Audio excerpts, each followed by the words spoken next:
passenger. They dare not blink. Senses are set to extreme for the most important start of the year. The Repco Bathurst 1000.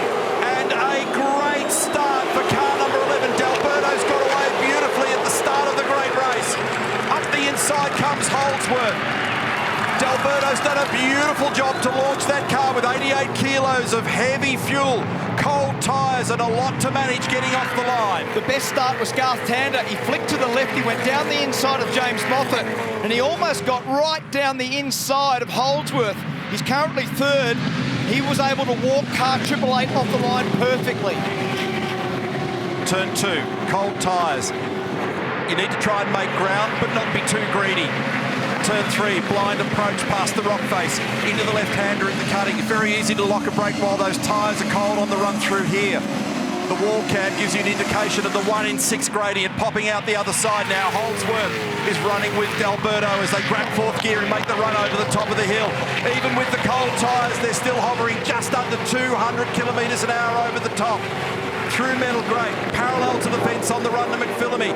And the top two have skipped away ever so slightly. Tander in third spot. Then it's Davison, Slade, Wood, Best, Russell, Moffat and Forward the top 10. Clean first half of the first lap. And Moffat's been the big loser. He lost 6 positions on the opening lap. That was a poor start. You can see the Monster Mustang back in the tribe. And Holdsworth almost had a look then. One of the crazy things about this race, it's 161 laps, but the first little bit of the race, it's like a 5-lap sprint. Jostling for position and grabbing something early when it's easy pickings is what they're trying to do. But they also don't want to get too greedy. Now, Holdsworth's been a very quick co-driver all week, and he's stalking our leader, and in fact has a look down the inside. He's cleanly in there. D'Alberto does not put up any resistance, and Lee Holdsworth skips through to the lead, and Tander will buy into this as well from third. So our reigning champion co-driver also offers the nose of the Red Bull car down the inside. The track is nice and clean down the inside, having been swept there pre-race. And now Tander moves it up into second. Long way to go. And they will be hoping to put their fastest driver, as off goes car number 20, James Golding, down the bottom of the chase. And troubles here, unfortunately for Golding, they've brought it into the lane. So what happened with this, they changed the steering rack after the warm-up. And we're hearing that the steering is jammed up, so they've got some dramas here straight away. You just don't need that on the opening stanza of this race. So James Golding off the road. And here he is down the inside now, turn 1. That was a nice move. Alex has given him space. At the moment, they're all out there playing chess. Nobody wants to play for keeps until we get further into the game. Keep up, A flinch whenever there's cars side by side on the run into the cutting. It's a blind approach past the rock face at turn 3, and it's on here at the moment, and that's up high and wide. It's not good. It's an awkward place to be parked, and Luke Gilden gets away with it. This is more of the story. So locked wheel for James Moffat. So right-hand front wheel were locked, and then I think they might just slightly make contact. No, they didn't, but they were both going too fast. But Bryce Fullwood would have been very concerned. The car almost sounds to me like it's got a little bit of low percentage throttle on what should be zero throttle. But it looks like he's very comfortable out there at the moment, Mark. Let's have a listen in the chase.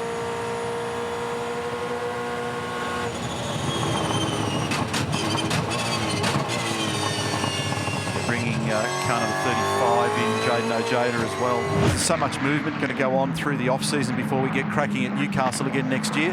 That's Craig Lowndes wagging the tail over the top of the hill. That's what it looks like on board here. Watch the correction. That there. Just gassed it a little bit hard, and there's an off-camber section of the road, and that's what it looked like. It just slid up to the top of the curb.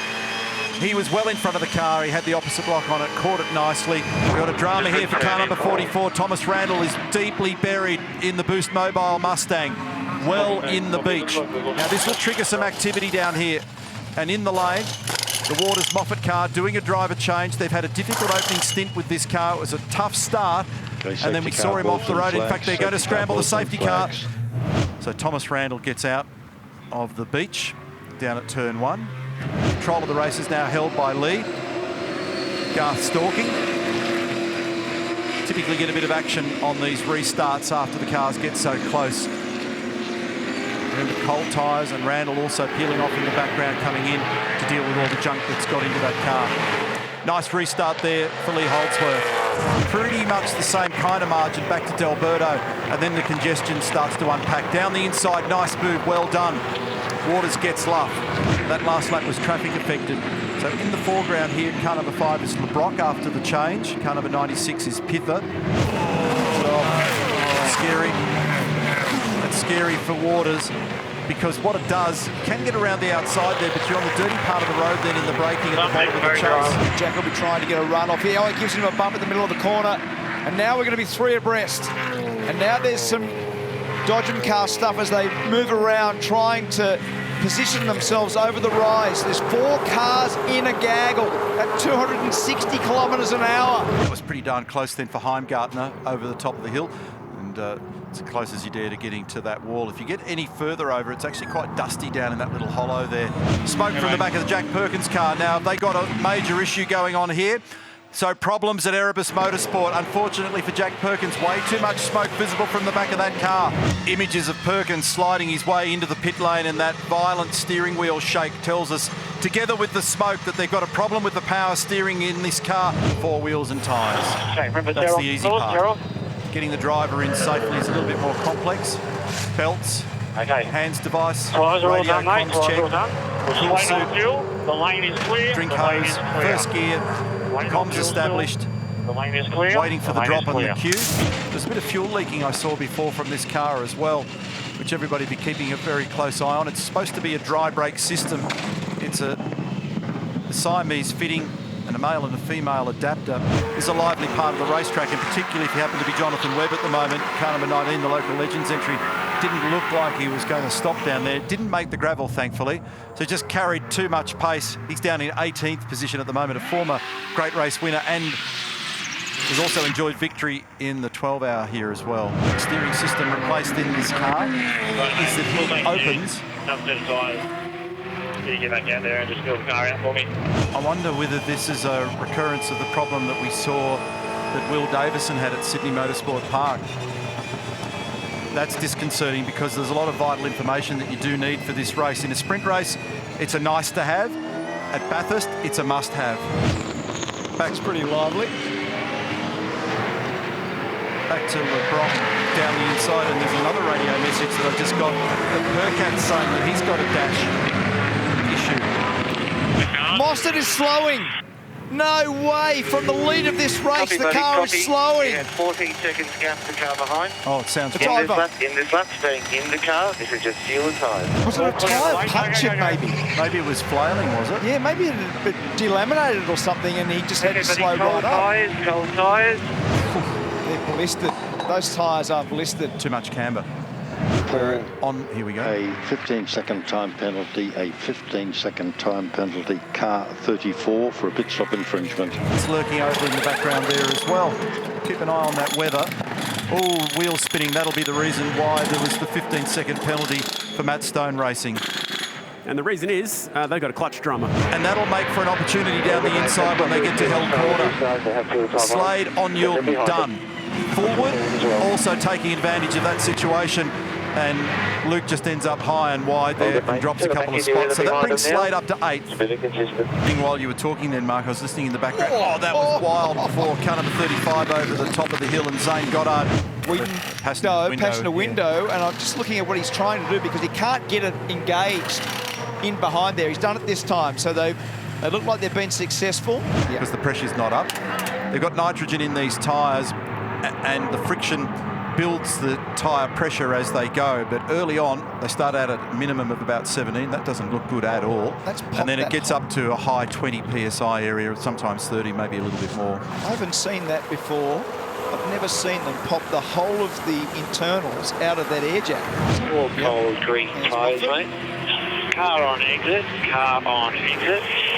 And he moves it over. He moved it over straight away, but he might have enough of a run here. James Moffat, he might be able to move it over now. We want to move it over because Garth will plunge. He did, nice work. And That was important for Moffat to get that done and do it properly. And you see the presence of mind there with Tander, who's done so many of these. He just rolled out of the throttle and didn't press on with the argument. If you tried to be the last of the Larry late breakers into turn 2 on a cold tyre, you lock up, you can be out of business pretty quickly. So we've got Tickford in the hunt here. We've got 888 in the hunt. We've got Dick Johnson Racing in the hunt. We've got Erebus in here. So all of the usual suspects are right up at the pointy end of this. Whincup, and this is exactly the spot where you do have trouble, and it's exactly the same driver. So it's Jamie Whincup in a wrestle here with Di Pasquale, 4th position. They are battling for 6th and 7th, and they are playing the game. Cold tyres for Whincup. He had to run it narrow because Di Pasquale almost contemplated driving around the outside at the kink of the cutting. So now Di Pasquale will try, coming off the dipper, to place the car close enough to fire down the inside. Yeah, this stage just goes from bad to worse for Todd. So he's got the muffler drama, and he's got the warp brake rotors, and now he's got the radio drama as well. But it's intermittent, so they were going to run this message out, which is quite simply, we hear you. So they've been playing Supercars Scrabble down here, but it's fixed for now. But obviously it's coming in and out, so intermittent issue for Todd at the moment. Safety car boards and flags. Oh, we've got a safety car. Scrambles. There's a safety car. Oh, and what an Australian reason for a safety car. There's an echidna on the edge of the racetrack. This is where the squeeze is on. I reckon I'd be trying to find any crack in the place as well to get out of here pretty quickly. Oh my goodness, this is the replay of the echidna at the cutting, and Macaulay Jones spots it. What a great presence of mind, and also Kostecki in 34. Wow. Thrill seeker. So quite a list of cars have been able to get themselves back into sequence there. So I wonder what this actually means from a strategy standpoint. This has been a quick car today, and in fact, not very long ago, I just reported it being the fastest car on the racetrack. What you cannot do is you cannot pass before the control line if you are in a position to do so. So Van Gisbergen has control. He's got Mostert in behind. This is going to be the first of a series of sprint races with 53 laps to go. The Repco Bathurst 1000 is up and running once more after the strangest of safety car interventions for, of all things, an echidna at the cutting. Pit lane penalty. Here we go. Pit lane penalty for cars 39 and 22. 39 and 22 for a breach of the safety car wave-by procedure. Today. And here comes Brodie once again, bombs down the inside, and does he get it done? He does. A bit of hip and shoulder. They lock horns. That was a nasty moment. Percat takes advantage of that as well. That could have put some damage on the 99. And it's definitely damaged the 2. Absolutely. You can see that car tracking around in a straight line.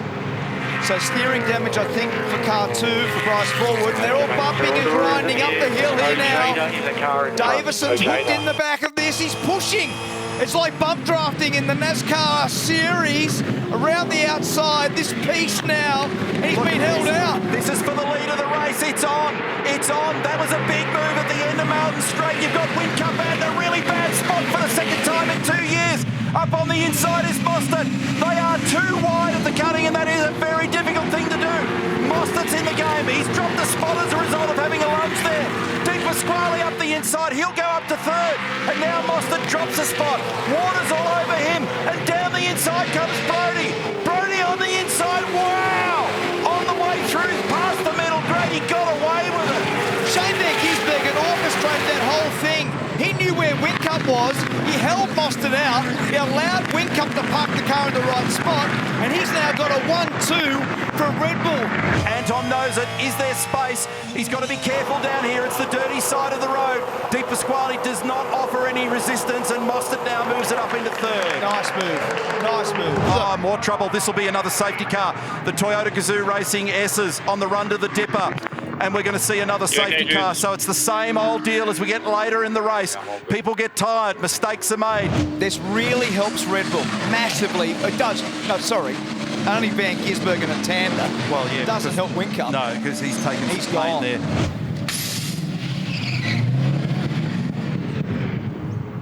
So one of the important things that happened, other than that contact, getting out. And is that unsafe? I don't know how they're going to assess that one. It's Wing Cup at Davison, two really close mates make contact. So Phil, Input line green flags, green under control of flags. David Reynolds now. They left David out there. Mostert's in behind him on screen, and now coming into the lane is car number 9. Remember, they're a long way down. Jack Perkins is in that car at the moment. For 5-second time penalty, 5-second time penalty, car 17 for an unsafe pit release. Key manoeuvre here down the inside by Shane Van Gisbergen over Brodie Kostecki. He did that pretty easily, actually, didn't he? So Brady didn't put up a huge amount of resistance. Oh, another car from Matt Stone Racing in the wall. This time we're at Forest Elbow. That I reckon that might have had a bit of Courtney, maybe. I cannot work got that it out. He's finally got it out. And have a look at that amount of smoke coming off the right-hand front for Kostecki. Adam De Bore instructing Chaz Mostert, our leader, into the final corner to get the job done nicely, and that's what he's done. He's already skipped away. Up the inside comes Waters, and that's a nice move. He did it very well, and he's displaced Nick Percat and taken over that position in 4th. Looking high, looking low, searching everywhere he can. He's sucking down hot air into the engine of that car. He's dragging hot air into the brakes. It's hurting the aero as well. He looks, he thinks about it. Big brake pressure. The second big hit on those front brakes, 850 degrees, and he slides and sneaks on by. In he comes. Final stop of the day for our race leader. There's never been more pressure on them. He ticks the first box. He gets into the lane cleanly. Very easy to make a mistake in that little piece of road. 25 in the Got in lane. there nicely. 25 in the lane. Overcut, they're going the other way. They don't quite have the ultimate pace of car 25. How's the arrival? How's the arrival? He had 2 turning and 2 burning onto the way into the lane. Oh my goodness me. What's happened here? This is going to trigger a safety car. Or what have we done here? What is going on with Di Pasquale? Just coasted to a stop. You heard him say, I can move gears, but I've got no drive. And it's going to be lovely. He's gone. He's bolted down the hill. Lines it up into Murray's. Shane goes with him. And in the background, they will be jostling. Oh, off the road for Brock Feeney. And this is going to be another safety car. They bunch up once more, and what an end. What an end to a great campaign for Brock Feeney. What a disappointment. And let's understand what happened. We'll have a look on the replay. He's got wide. He's in the marbles on the exit of Reed Park. He's whacked the wall. It's busted the right front. And then that is solid contact. And it was lucky that Hazelwood was able to jink around to the left and avoid that. And then there's no stopping the thing. It's gone straight into the beach at McPhillamy.